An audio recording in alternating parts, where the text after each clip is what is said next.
नमस्कार मित्रांनो, तर मालिकेच्या 31 डिसेंबरच्या भागात आपल्याला असं बघायला मिळतंय की सावली बॅकपॅक करते आणि सगळ्या मोठ्यांचे आशीर्वाद घेते. इथे सारंग तिलोत्तमाकडे आलेला असतो. तो तिलोत्तमाच्या पाया पडतो आणि तिलोत्तमा त्याला सांगते की नीट लक्ष ठेव आणि हो स्वतःची काळजी घे. तेवढं तिची नजर दारावर जाते. दारावरती सावली येऊन थांबलेली असते. तिलोत्तमा विचारते, तुझं काय ग इथे? सावली म्हणते, तुमच्या पाया पडायच्या होत्या. तिलोत्तमा तिच्याकडे बघून स्माईल करते. सावली तिलोत्तमाचा निरोप घेते, सगळ्यांचा निरोप घेते आणि सगळेजण कारपर्यंत पोहोचतात. बबलू, सोहम तेही त्यांच्यासोबत जात असतात. सारंग म्हणतो, बबलू तू पुढे बस आणि सोहम, सावली तुम्ही मागे बसा.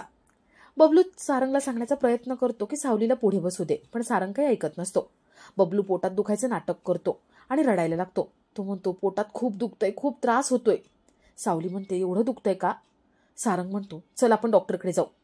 सोहम म्हणतो, दादा खूप दुखते त्याच्या पोटात, मी त्याला दवाखान्यात घेऊन जातो, तुम्ही दोघं जा ना. तिथे सगळे वाट बघत असते, सगळे थांबले असतील तिथे. जा तुम्ही दोघं जण, आम्ही मागून येतो. सावली सारंगकडे बघते. सोहम म्हणतो, वहिनी पुढे बसतो. सारंग दादा गाडी चालवे.